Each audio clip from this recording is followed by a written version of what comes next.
Talking about the 2+2 ministerial dialogue that has concluded today in the national capital, there have been a number of matters that have been discussed in detail between the defense ministers and the foreign ministers of both the countries of America and India. The strategic bilateral relationship with its partners, including the dialogues that were held today, has produced tangible and far-reaching results for India and America as well. The ministerial dialogue revolved around major defense and security cooperation, trade and investment, improving space cooperation, and counter-terrorism and cybersecurity. Let's dive deep into this major development, the fifth 2+2 ministerial meeting that has taken place today.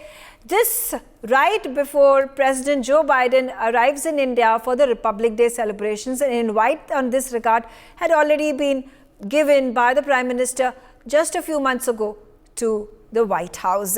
Ambassador Pradeep Kapoor, big development. This is only to enhance India and US strategic ties, diplomatic ties, and most importantly, the defense ties. Thank you, Megha. I appreciate your channel and the work that you do. This is a very important landmark discussion, because so much of work has been done in the past and so much more has been done in the recent past. So if we start taking stock of all that, it becomes a very massive mountain of work which has been initiated, which has been completed, which needs to be completed. So to take stock of all that, 2+2 is a very good format, because you bring in the critical elements of the military, security, and strategic cooperation with the defense ministers coming in, and you bring in the components of science and technology, diaspora, culture, education, political aspects, trade aspects, ISET aspects, Initiative for Critical and Emerging Technologies, with the foreign ministers, the External Affairs Minister of India and the Secretary, Department of State, conversing with each other. And both of them put together on the same table from both the sides makes it a very, very important mix for taking stock of the situation, which is where we are now in terms of, firstly, the positives.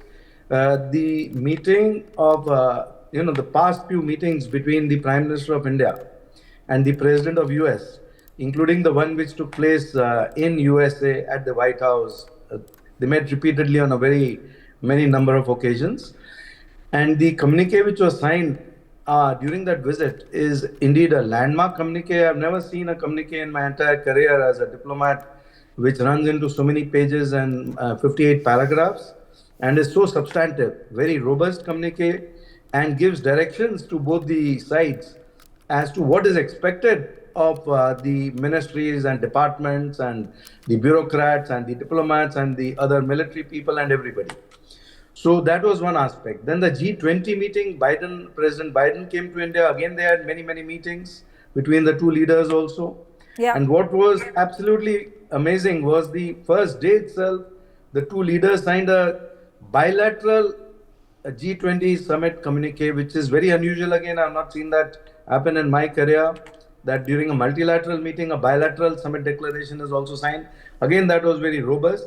On the other hand, if we look at the negatives, there are too many threat perceptions for both the sides. The breaking India forces and the breaking US forces are aligned, are in sync. And for both these countries to take stock of what is in the best interest of the people of these two countries and the people of the world. It's a very important juncture, because it is poised at a very critical point. I'll stop here, Megha. Back to you. Thank you. Okay. You've encapsulated all the points of what both the defense ministers and the foreign ministers spoke about, and obviously the Ministry of External Affairs briefing that happened thereafter. Now, I have with me Major General G. Dwivedi as well. The most important aspects of these talks were about Quad, the Indo-Pacific, and the IMEC that has been launched. This was the decision that was taken, an agreement that was signed during the G20 summit that took place in Delhi in September. And a reference that has time and again been made of Prime Minister Narendra Modi's visit to the White House in June and President Biden coming to India in September, and obviously once again during the Republic Day celebrations that are going to be held next year in 2024 in January. Now, in a situation such as this, how should there be more enhancement of our ties, particularly in the Indo-Pacific region? Well, Megha, first and foremost, this foreign minister and defense ministry dialogue is I think, a very key and a paramount initiative, because it operationalizes the strategic direction actually into doables. So therefore, this periodic dialogue actually, as Ambassador pointed out, it takes stock and iron out number of issues which otherwise, if you take in a procedural manner, will take a long time. Now, you asked me particularly as to the security dimension in Indo-Pacific.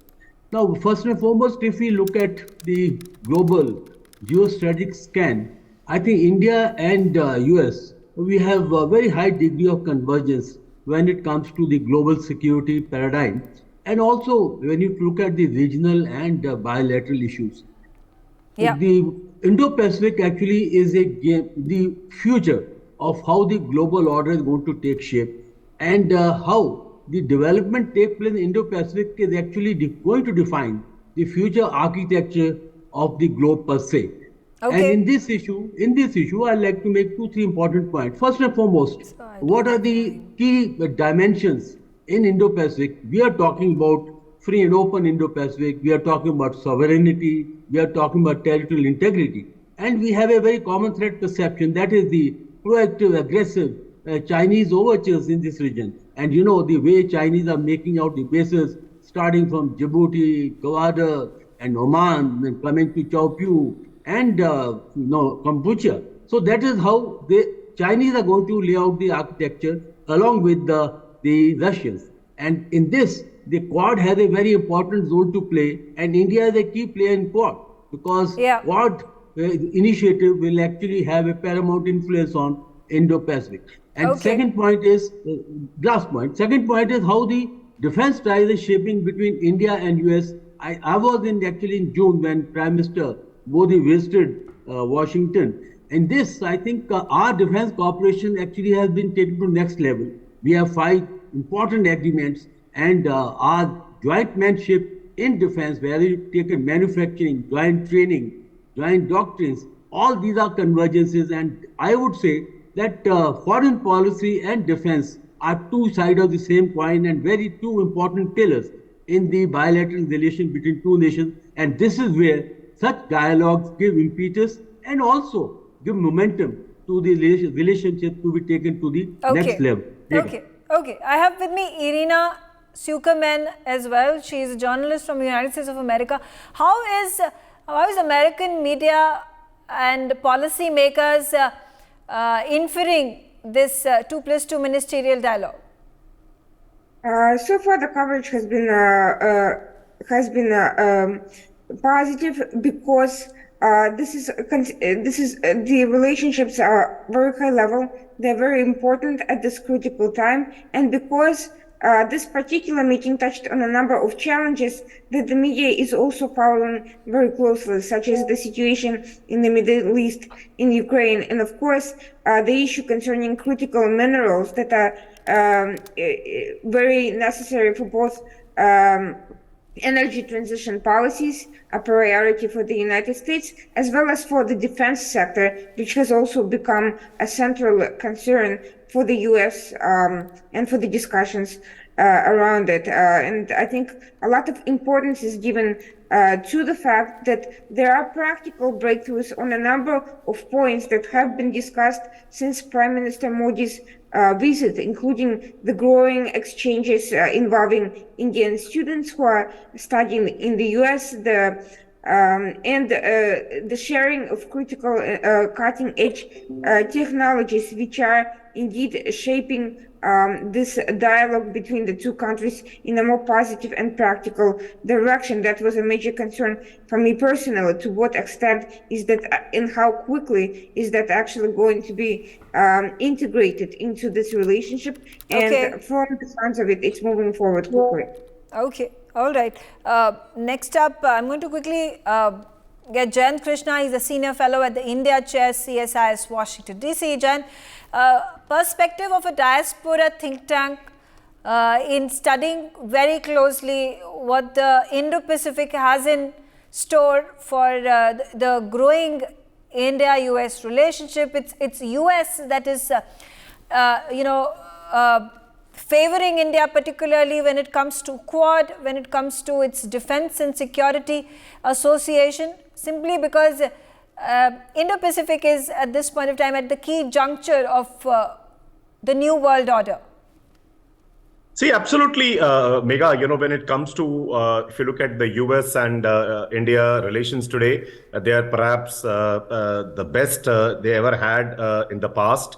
The relationship has a critical mass. If you look at, we already have bilateral trade, which is of the order of about $200 billion, in excess of that, actually. And we're talking about almost 2.7 lakh, which is 270,000 Indian students being in the US at this point of time. And the diaspora, Indian diaspora itself being very, very large, close, almost 4.6 million people. That's close to 500 million people who form the Indian diaspora in the US. So I think it has the critical mass.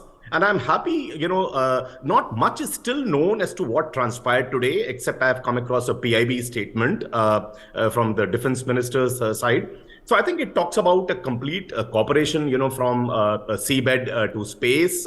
They've talked about, interlinking of students, diplomats, entrepreneurs, and the areas of cooperation that they've talked about are clean energy, artificial intelligence, space, of course, and semiconductors. So I think it is very, and the focus of whatever documentation I have seen after the 2+2 meeting today is not just to co-produce or co-manufacture, but co-develop also, which means, in the design of products which are of importance to India for manufacture in India. I think we're talking about co-developing those products, collaborating in the research and development of those products, and then co-producing in India, rather than a half-baked technology transfer, which used to happen between India and a number of countries earlier. And we're talking about how do we advance, defense technology cooperation. A few months back, as we know, the two countries had embarked upon something called Indus-X, which stood for India-US Defense Industrial Ecosystem. I think they also reviewed that what has been the status, on the ground. And the cooperation talks about, covering the entire ecosystem, covering the governments, the industry and business, as well as academia, and largely what they mean is the higher education institutions in the two countries. So I think it's a all pervasive, and let us understand it's happening as a prelude to the Quad summit, which India is going to host next month. Also, we still do not know whether President Biden is going to be here personally or not. But I think the summit involving 4 countries is going to be very, very important, given the huge amount of geopolitical issues which have been there, especially emanating from the coercive tactics that China has been playing in the Indo-Pacific region. Absolutely. Pathikrit Payne also on the telecast with me. Pathikrit, the key issues, we talk about defense, we talk about strategic affairs, we talk about diplomacy, but all these things, when they are broken down, they are made of, they comprise of, we talk about critical minerals, we talk about AI, we talk about exchange in technology, cooperation in technology. There's several other points that have been mentioned, including space exploration, space cooperation. And we see this on the ground as well. This is happening in practical terms. So if we compare our strategic and bilateral ties 10 years ago with America, what has changed now in 2023? Megha, let's first of all understand one thing. A lot of positives have been talked about so far as the US-India 2+2 dialogue is concerned, and which are all great. But at the same time, we must understand this is also a dialogue for understanding or issues on issues, discussing issues which are of divergence to each other. There are major areas of divergence which are discussed, passionately discussed. Let me tell you the reason. If you ask me what have we gained in the last 10 years, what we gained is this. In the last 10 years, especially from 2018 onwards, because of this dialogue, India has been very, very forthright in telling the reasons why India needed an S-400, why India cannot completely disown Russia, and why India has its own concerns on every issue, including the fact that India does not want militarization of Quad. So what we have gained is that we have been able to, as a country, in a very nice way, tell United States that, look, we are strategic partners, there's no denial of that, but on issues when it comes to national interest, there are areas there will be divergence, and we have to respect each other's concern. I think what this US-India 2+2 dialogue has done is to make each other at the highest level understand each other's concerns rather than letting the bureaucracy deal with it. Number two, let's understand one of the issue, when you say, what are the teething problems? One of the factors that is taken care of in 2+2 dialogue is when they take stock of what has actually happened. Let me tell you a fundamental problem that Indian Air Force and Hindustan Aeronautics right now is facing. In 2021, India signed a deal with United States, HAL and GE rather, for 99 engines of GE F404. It was a $700 million plus deal under which GE was supposed to deliver the engines from August 2023 onwards. As of November, it has not yet happened. And I think, what I've understood, this is one issue that will be taken up with the Defense Secretary and the Secretary of State, that these issues, and let me tell you why it's a matter of concern. The same engine is being given to the Koreans, South Koreans, for the T-50 aircrafts, which use the same GE F404, so which means there is no problem with the supply chain of GE. Fact remains that these are the issues that needs taken into consideration, because it has a tremendous impact when it comes to the equations of Indian Air Force as far as future squadrons are concerned. What I think this dialogue has helped over the last 5 years is that India has made it very clear we are strong partners, but we will go ahead with Atmanirbhar Bharat. We will go ahead with certain initiatives with due respect to United States. So I think, and of course, Megha, last point. Please do not ignore the fact that issues of Khalistan, issues of GS Pannu, who holds a dual citizenship, including a citizenship of United States, these issues will be raised. Issues of Middle East and Qatar's stand will be raised. We must not forget, Qatar is a strong ally of United States. Both the Hamas leadership is sitting in Qatar, and Qatar is the country which has put on death penalty 8 of our Navy, Army, Armed Forces veterans. So there are many teething problems which are discussed, and of course they should not come out because it's about two friends talking to each other. It's not about destroying relationships. But let me tell you, at the highest level, this dialogue is not just about shaking hands. It's about with concern, with respect, understanding each other's challenges and issues. And I think to that extent, this dialogue has been very successful over the last 5-6 years. Okay. All right. I'm out of time. I thank all of you for joining me on the telecast.